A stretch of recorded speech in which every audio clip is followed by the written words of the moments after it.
Hi అండి. నమస్తే. ఈరోజు గూడా ఒక మంచి వీడియో అండి. ఈ వీడియోలో కారప్పొడి చూపిస్తున్నాను గదండీ! ఈ కారప్పొడి, కరివేపాకు కారప్పొడి నైట్ చేసి పెట్టాను. అయితే కొంచెం ఉప్పు జాలకపోతే ఏసేసి చేత్తో బాగా కలిపేసాను. ముందుగానే ఆ బాటిల్ అయితే చక్కగా నైట్ కడిగి పెట్టానండి. మనం ఏ వస్తువు చేసుకున్నా ఆ వస్తువు పెట్టే బాటిల్ గానీ, డబ్బా గానీ ఒకసారి కడిగేసి పెట్టుకుంటే ఎప్పటికీ ఫ్రెష్‌గా ఉంటది అయిపోయే వరకు. మళ్ళా చేసుకున్నప్పుడు గూడా అలాగే చేసుకుంటే బావుంటది. అది నాకు అలవాటైపోయింది. అందుకని కడిగి పెట్టేసేసి ఏసానండి. కరివేపాకు కారప్పొడి చాలా బావుంటదండి. ఇంకా ఇడ్లీలకి, దోసల్లోకి వేటికైనా ఏసుకోవచ్చు. తర్వాత ఇక్కడ నేను ఎండుమిర్చి చూపిస్తున్నాను గదా! ఇక్కడ ఎర్రకారం చేసుకుంటున్నానండి. ఈ ఎర్రకారం అనేది అందరూ చేసుకుంటారు. అయితే నేనైతే కొన్ని టమాటాలు ఎక్కువ, కొంచెం చింతపండు గాని చేస్తే అసలు కారమే ఉండదండి. చిన్నపిల్లలు గూడా తినొచ్చు. చాలా బావుంటది. దోసల్లోకి ఎర్రకారం అనేది చాలా కాంబినేషన్ చాలా బావుంటది. ఇంకా గుడ్డట్లు ఏసుకున్నప్పుడు గానీ చాలా బావుంటది.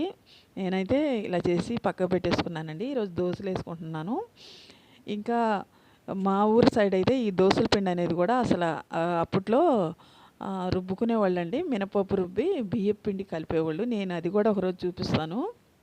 మనమైతే పప్పులన్నీ నానబెట్టి చక్కగా కష్టం లేకుండా మిక్సీలో వేసేసుకొని తినేసేస్తున్నాం. దోసలు వేసేసుకొని, ఇడ్లీలు వేసుకొని. కానీ అప్పట్లో మా అమ్మమ్మ, మా అమ్మ కానీ బియ్యపు పిండి సిటీకి వెళ్ళి పట్టించుకొని వచ్చుకొని మినపప్పు నానబెట్టేసి ఈ రెండు కలిపేసి దోశలు వేసేవాళ్ళు. అవి ఇంకా బాగుండేయండి. చాలా బాగుండేవి. వీటికన్నా కూడాను స్మూత్గా దోశలు చాలా బాగుండేవి. అసలు దోశలు ఎన్ని దోశలైనా తినేవాళ్ళం. కానీ ఇప్పుడు దోశలు అస్సలు తినలేకపోతున్నాము. 2 తినంగానే మనకి ఎగిటిలాగా అయిపోతుంది. తర్వాత ఇక్కడ పాలు అన్నీ పోసి పొయ్యి మీద పెట్టేసేసినాక ఈ పాలైతే మేము బయట ఊరు నుంచి తెచ్చుకుంటామని దోమడు గాని పక్క ఊరు 70 రూపాయలు లీటరు. చాలా స్వచ్ఛమైన పాలు పోస్తారు. అందుకని 1 లీటర్ పెరుగుకి 1 లీటర్ ఏమో టీకి తెచ్చుకున్నాము. ఒకవేళ టీకి పాలు అయిపోయినా కూడా తర్వాత మళ్ళా చిన్న ప్యాకెట్లు ఒకటి తెచ్చుకొని వాడుతున్నాం. పెరుగుకి అయితే ఖచ్చితంగా ఈ పాలే వాడతామండి. ఇక్కడైతే నేను దోశలు వేసుకుంటున్నాను. ఇంకా ఈ దోశలు వేయాలంటే పెంక మీద ఇలా ఉల్లిపాయ రుద్ది వేసుకుంటే చాలా బాగుంటాయి ఈ రెండు కాంబినేషన్లో. మీకు అందరికీ నచ్చితే లైక్ చేయండి, షేర్